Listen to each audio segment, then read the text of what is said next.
بسم اللہ الرحمن الرحیم۔ الصلاۃ والسلام علیک یا رسول اللہ وعلی آلک وصحابک یا حبیب اللہ۔ اللہم صلی علی محمد وآل محمد۔ بعض عملیات کے شوقین حضرات، وظائف پڑھنے کے عادی، ورد کرنے کے عادی، جب بھی کسی یوٹیوب کے اوپر کسی کا کوئی وظیفہ، کوئی عمل، کوئی چیز دیکھتے ہیں تو فوراً اس کو اپنانے کی کوشش کرتے ہیں۔ یہ نہیں دیکھتے کہ عملیات اور وظائف کے لیے کن چیزوں کا ہونا ضروری ہے، کون سے آداب ہیں، کون سی شرائط ہیں، اور جب بات ان کی سمجھ میں نہیں آتی تو پھر اعتراضات کرنا شروع ہو جاتے ہیں، ایسے سوالات کرنا شروع ہو جاتے ہیں جس کا نہ کوئی سر ہوتا ہے نہ پاؤں ہوتا ہے، اس کا سرا کھرائی کوئی نہیں ہوتا، اور پھر ایسے من گھڑت اور بے جا باتیں کرنا شروع کر دیتے ہیں۔ شریعت سکھاؤ، طریقت سکھاؤ۔ لوگوں کو کیا پتہ شریعت کیا ہے، طریقت کیا ہے؟ شریعت نام ہے آپ صلی اللہ علیہ وسلم کی تعلیمات کی پیروی کا۔ ایک بزرگ چشتیہ سلسلے کے آخری وقت میں ایک نزع کا عالم طاری تھا، ایک سکرات کا وقت طاری تھا، کہا وضو کرواؤ۔ ان کے کسی خادم نے، کسی مرید نے، کسی شاگرد نے وضو کروایا، اور وضو کے دوران جو داڑھی کا خلال کیا جاتا ہے، یوں گانی داڑھی ہو نا، اور وضو کے لیے شرط یہ ہے کہ بشرہ، یہ چمڑا ہوتا ہے نا بالوں کے نیچے، جہاں تک پانی پہنچانا ضروری ہے، اور پھر داڑھی کا یوں خلال کیا جاتا، کوئی بال خشک نہ رہ جائے۔ انگلیوں کا خلال کیا جاتا ہے، پاؤں ہاتھوں کی۔ آج کل تو بس مسجد کی ٹوٹی کھول کے نہ بیٹھ جاتے ہیں، پتہ ہی نہیں ہے وضو کے آداب کیا ہے، طریقہ کیا ہے۔ 20 کروڑ کا مکان بن جائے گا لیکن اس میں ایک ٹوٹی قبلہ رخ نہیں لگے گی۔ مساجد کے اندر بھی دیکھیں، کوئی ایسی مسجد دکھا دیں جہاں قسمت سے وہاں بھی وضو کے لیے ایک جگہ ایسی ہو کہ قبلہ رخ بیٹھا جائے۔ گھر کے اندر کوئی دکھا دیں۔ جب بنیادی چیز جس کو وضو، پاکیزگی، صفائی، طہارت کہتے ہیں وہی نہیں ٹھیک ہوگی تو پھر باتیں ہم شریعت کی کریں گے؟ اور جب کسی کے ساتھ عقیدت، محبت، استادی، شاگردی کا پتہ ہی نہ ہو، پیری مریدی کا پتہ ہی نہ ہو تو باتیں کریں طریقت کی؟ تو لہٰذا پڑھائی سے پہلے، کسی چیز کے شروع کرنے سے پہلے سوچ لیا جائے کہ ہم نے کرنا کیا ہے۔ اور یہ وہ ہیں بنیادی باتیں جو آپ کو بتلاتا ہوں۔ ہاں، اس کو بیکار سمجھ کے لوگ کہتے ہیں یہ کوئی جانتا ہی نہیں ہے، میں جانوں یا نہ جانوں مجھے اس سے کوئی فرق نہیں پڑتا، آپ مجھے جو مرضی کہتے رہیں، لیکن یہ بنیادی باتیں کسی منزل تک پہنچنے کے لیے ضروری ہیں۔ بعض لوگ اسی رمضان میں چلہ وظیفہ عمل کرنا شروع کر دیتے ہیں، ان کو یہ نہیں پتہ کہ کون سے مہینے میں کون سا عمل کیا جاتا اور کس مہینے میں عمل نہیں کیا جاتا۔ وہ اللہ کے بندوں، 4 حرمت والے مہینے ایسے ہیں اور تھے اور رہیں گے جس میں کفار و مشرکین بھی وہ چاند دیکھنے کے بعد ہی طبل جنگ بند کر دیتے تھے۔ وہ جنگ جو برسوں سے چھڑی ہوتی تھی، سالوں سے چھڑی ہوتی تھی، مہینوں سے، ہفتوں سے چھڑی ہوتی تھی، اس کو بند کر دیتے تھے۔ وہ لوگ کہتے ہیں رمضان میں روزہ رکھنا ہے، سحری کرنی ہے، افطاری کرنی ہے، تسبیح لے کے کیا ہو جاتے ہیں، عمل کرنے کے لیے بیٹھ جاتے ہیں۔ ایسا تھوڑی ہوتا ہے۔ رمضان نام ہے عبادات کا، ریاضات کا، صدقے اور خیرات کرنے کا۔ بھوک اور پیاس کو برداشت کرنا اس لیے تاکہ یہ احساس پیدا ہو امراء کو، غرباء کے لیے، کہ چند گھنٹوں کی بھوک اور پیاس برداشت نہیں کر سکتے۔ وہ جو غرباء، وہ جو مساکین، وہ جو خانہ بدوش، وہ جو بستیوں جنگلوں میں رہنے والے ہیں، آخر ان کی بھی خواہشات ہیں، ان کی بھی ضروریات ہیں، انہیں بھی بھوک پیاس ہوتی ہوگی۔ صدقہ کر دیں، خیرات کر دیں، افطاری کرا دیں، چیز کر دیں۔ یہ تو ہم کرتے نہیں ہیں، ہم بس عملیات کے پیچھے پڑ جاتے ہیں۔ ارجنٹ رقم کیسے ملے گی، فوری مدد کیسے آئے گی، بتانے والے سب بتلاتے ہیں۔ میرے ایک دوست تھے نا، ہمارے اسکول کے کیشیئر، وہ ایک دفعہ ہے کہ پروفیسر عبد الغنی اور عبد المعز صاحب ادھر پنڈی میں رہا کرتے تھے، بہت بڑے بزرگ تھے، دانا تھے، قرآن کے جاننے والے تھے۔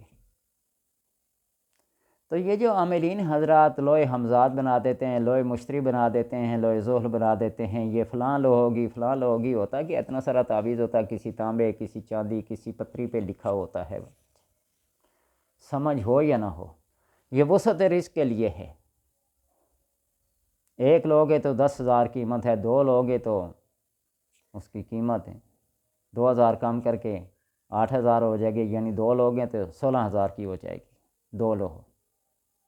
اور ہمارے کیشر تھے سیدھا سادہ بیچارے شریف بندے تھے، ان کی اپنی بھی کتابیں انعام یافتہ، حکومت پاکستان سے انعام یافتہ ان کی 3 کتابیں ہیں، اسلام آباد میں رہتے ہیں، محمد سرور ان کا نام ہے، مانسرا کے رہنے والے ہیں۔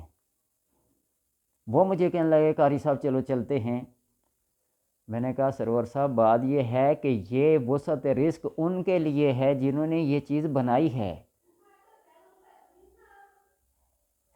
ہم نے تو ان کو پیسے دینے 8,000 9,000 10,000 ہم دونوں مل کے لے لیں گے، 20,000 کی 16,000 میں مل جائے گی، لیکن ان کا تو 16,000 ان کو لکھنے میں، پرنٹ کرانے میں کون سی دیر لگی ہے، فوٹو کاپی کرا کے تقسیم کر دو اور ہر فوٹو کاپی کی آپ ہزاروں لیتے جائیں۔ لگے ہاں یہ بات ہے، حالانکہ میری بات بھی کوئی حرف آخر نہیں ہے، لیکن میں نے ایک اپنے اندازے سے کہی۔ اور پھر آج مجھے یہ پتہ چل رہا ہے کہ وسعت رزق، ہم جب کسی چیز کو یوٹیوب کے حوالے کر دیتے ہیں، نٹ کے حوالے کر دیتے ہیں، لوگ دیکھتے ہیں، وہ ہماری کہی ہوئی بات، ہمارا بتایا ہوا عمل جب لوگ کریں گے، انہیں فائدہ ہو یا نہ ہو، لیکن ہماری وہ بات کہی ہوئی، ہمیں تو اس سے فائدہ مل رہا ہے۔ اب جو فائدہ ہمیں مل رہا ہے، لوگ کہتے ہیں وہ فائدہ ہمیں بھی ملے، اس کے لیے بڑی محنت اور بڑی ریاضت کرنی ہوتی ہے۔ ثواب کے لیے پڑھو، قرآن کی تلاوت کرو، سوچ کر، تدبر کے ساتھ، تفکر کے ساتھ قرآن پڑھو، یہی سب سے بڑا عمل ہے۔ ہم تسبیحات فاطمہ کو، سبحان اللہ، الحمدللہ، اللہ اکبر، اس کو صحیح طریقے سے نہیں پڑھ سکتے۔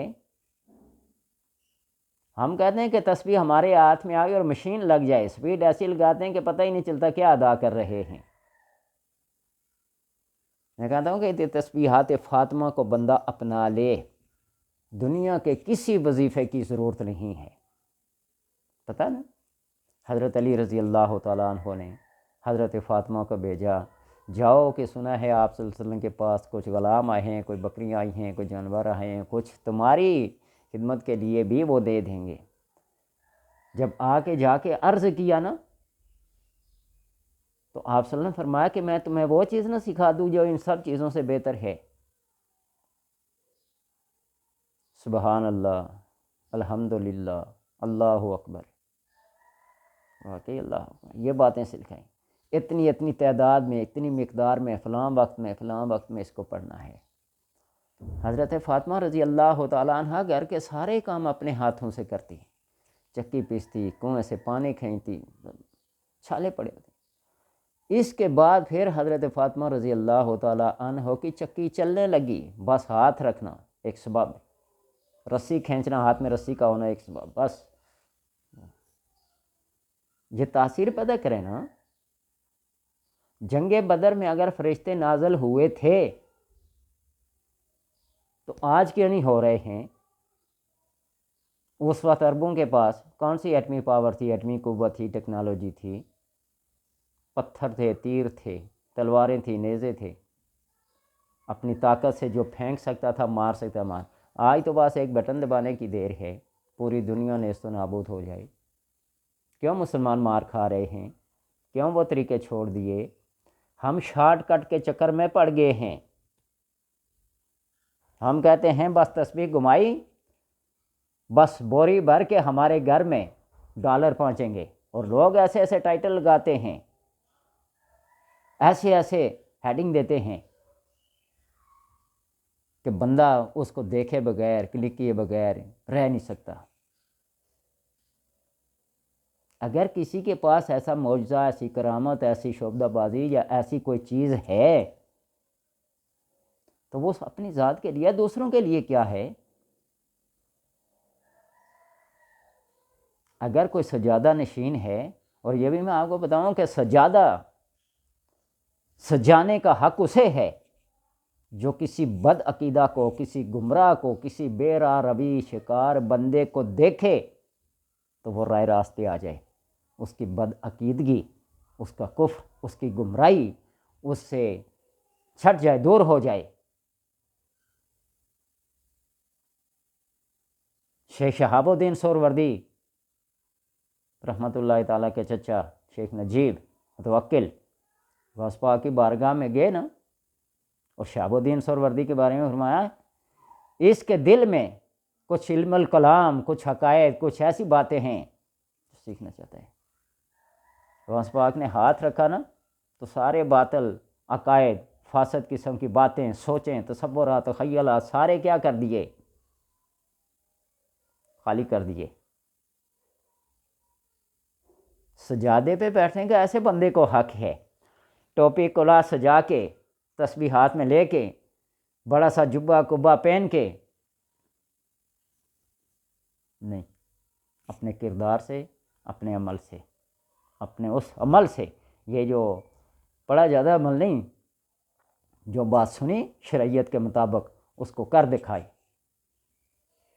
اگر کسی کا مرید ہو بھی گیا تو پھر اپنے پیر کا ادب کرے، احترام کرے، اس کی کہی ہوئی بات کو جو شرعیت کے مطابق ہے اس کو مانے۔ یہ میرے پاس رسالہ کشریہ پڑا ہے، اس کا ضمیمہ پڑھ کے دیکھیں جو احمد رضا خان صاحب نے لکھا ہے، جس نے ساری زندگی میں قال اللہ و قال الرسول ایک مسند پہ بیٹھ کر، ایک درس میں بیٹھ کر لوگوں کو قال اللہ و قال الرسول نہیں پڑھایا، اس کے ہاتھ میں ہاتھ دینا شیطان کے ہاتھ میں ہاتھ دینے کے مترادف ہے۔ آج کے پیر دیکھیں جو نہ وضع کے، نہ قطع کے، نہ قول کے، نہ عمل کے، کتنے پیروکار ہیں، کتنے ان کے فالوور ہیں۔ بس دیکھتے ہیں کہ جو چیز اس کے اندر ہے میرے اندر بھی آ جائے۔ یہ کیسے آگے؟ خود جب محنت کرو گے تو آگے۔ تو لہٰذا میری عوام الناس سے، ناظرین اور سامعین سے آپ بے شک جتنی مرضی طنز کریں، تنقید کریں، آپ کا حق بنتا ہے میری بات پہ، میری شکل پہ، میری صورت پہ، میری داڑھی پہ، میرے بالوں پہ، جو مرضی کریں، آپ کا حق پہنچتا ہے۔ میر علی شاہ رحمۃ اللہ تعالی، اسی طرح کوئی بدعقیدہ قسم کا بندہ آ گیا نا، بہت بڑا ولی بنا ہوا ہے، بڑا صاحب کرامت ہے، 7 دن رہا، 7 دن، 7ویں دن جانے لگا تو پوچھا آئے تھے، کوئی بات نہیں کی، کوئی سوال نہیں کیا، کوئی جواب نہیں ملا، کیوں آئے تھے، کیا لینے آئے تھے؟ کیا بھائی بڑی شہرت سنی تھی آپ کی، بڑا صاحب کرامت ہے۔ آپ نے پھر ارشاد فرمایا کہ بات سن کہ جتنے دن تو رہا ہے یہاں پہ، میرا کوئی کام شریعت کے خلاف دیکھا ہے؟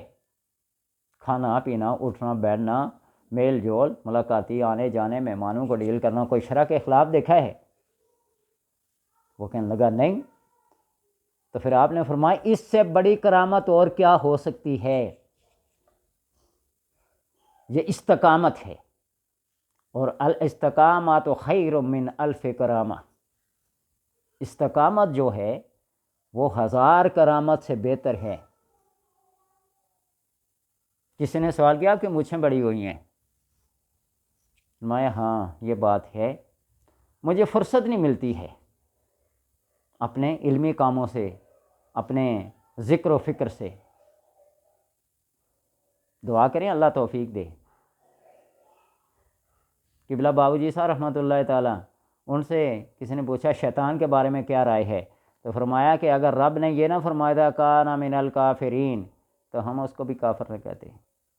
تو اس لیے میری طرف سے ہر اس بندے کو کھلی اجازت ہے، میری مونچھوں پہ اعتراض کریں، کر سکتے ہیں، آپ کا حق بنتا ہے۔ میری داڑھی پہ اعتراض کریں، حق بنتا ہے آپ کا۔ میری بالوں پہ کٹنگ ہوگی یا نہیں ہوگی، کراؤں یا نہ کراؤں، یہ میری اور میرے رب کا معاملہ ہے، آپ نہیں ہیں، ٹھیک ہے۔ اس لیے طنز و تنقید میں اپنے اوپر ہونے والی نہیں کہہ رہا ہوں، میں عام جرنلی بات کہہ رہا ہوں۔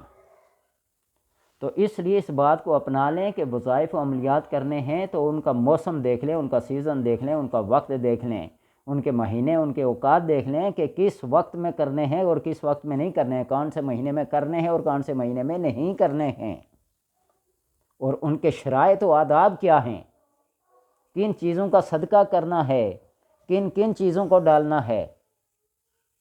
حشرات الارض کا صدقہ تو وہ کیا ہے، پرندوں کا ہے تو وہ کیا ہے، جانوروں کا ہے تو وہ کیا ہے، اور انسانوں کے لیے ہے تو وہ کیا ہے، اور اپنے لیے ہے تو وہ کیا ہے۔